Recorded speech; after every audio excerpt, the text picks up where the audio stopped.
Né au 8e siècle, 300 ans après les grandes invasions qui marquent la fin de l'Antiquité, Liège n'est pas une cité très ancienne. D'autres en Belgique, comme Arlon ou Tongres, cités romaines, l'ont précédé de plusieurs siècles dans l'histoire.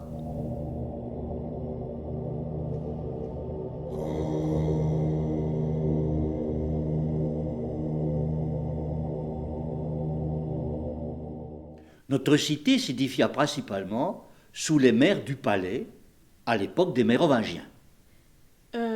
Faut me rappeler ce que c'est les Méromachiens. Les Mérovingiens sont les peuples et les princes francs qui s'emparèrent des Gaules et y succédèrent à Rome, depuis Clovis jusqu'à Charles Martel. Je le savais. C'est-à-dire durant une période de 3 siècles sur laquelle on a peu de textes. Une période marquée par un recul de la civilisation urbaine et par une grande ferveur religieuse. Et avant les Francs? C'était Rome, bien sûr. À l'époque romaine, une modeste villa occupait l'emplacement actuel de la place Saint-Lambert. Et avant les Romains? Avant les Romains, c'était les Celtes, de la tribu des Éburons. C'était eux qu'on risquait de croiser au détour des sentiers. Et avant eux encore?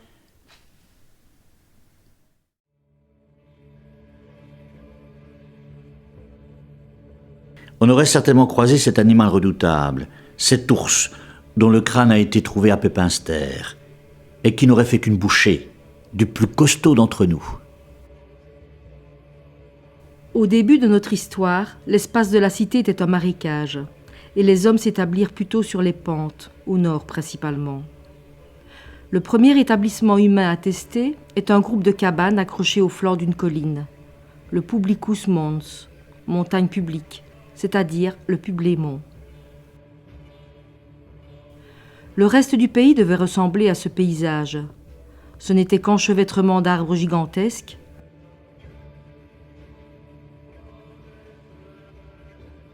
le vertige d'une nature sans mesure.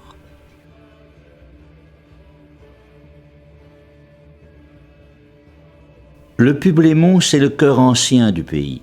Un quartier que les Liégeois ont un peu de mal à situer car le nom est tombé aujourd'hui dans l'oubli. Grosso modo, le quartier de Saint-Laurent, la rue Sainte-Marguerite, la rue Haute-Sauvenière, le quartier du Cadran. C'est le promontoire sur lequel on voit la collégiale Saint-Martin, une des plus anciennes églises de la cité.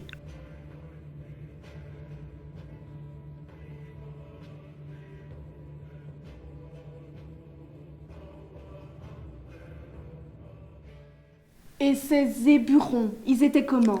Ah, c'étaient des hommes rudes, très épris de leur liberté, à en croire César. Jules César. Le conquérant avait écrit: La Gaule est divisée en 3 parties. L'une est habitée par les Belges.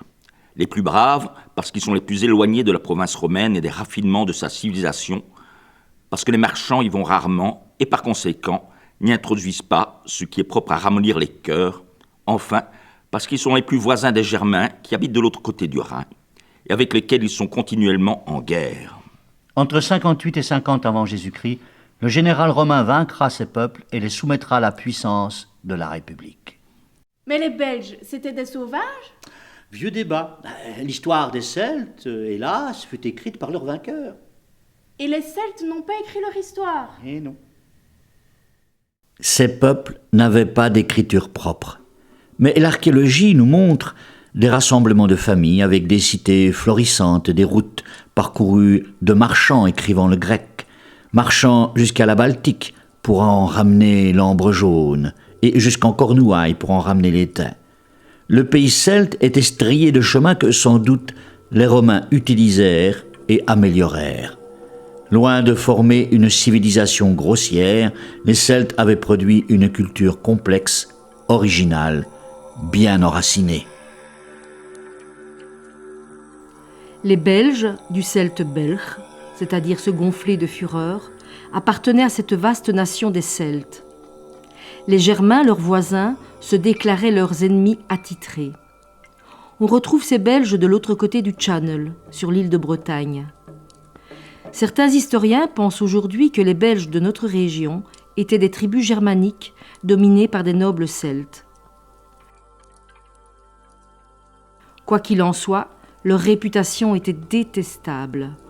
Ils passaient pour extrêmement belliqueux. Et en effet, César mit 5 longues années à les soumettre.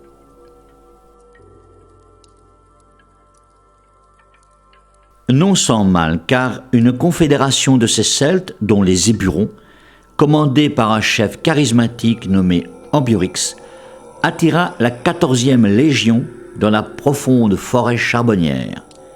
Dans cette vallée du Gers, en octobre 54 avant Jésus-Christ, il la détruisit. Furieux, César poursuivit le vainqueur jusque dans le fond des forêts, sans parvenir à le capturer. Plus furieux encore, il massacra la quasi-totalité de son peuple. Le valeureux résistant, encore présenté aujourd'hui comme notre premier héros national, mourut sans jamais avoir été capturé. Les débris épars de sa nation formèrent la population d'Atuatuca, la cité de Tongres, à 15 km de notre cité. Le début de notre histoire est donc marqué par une conquête et par un massacre. On ne peut pas dire que c'était des débuts heureux.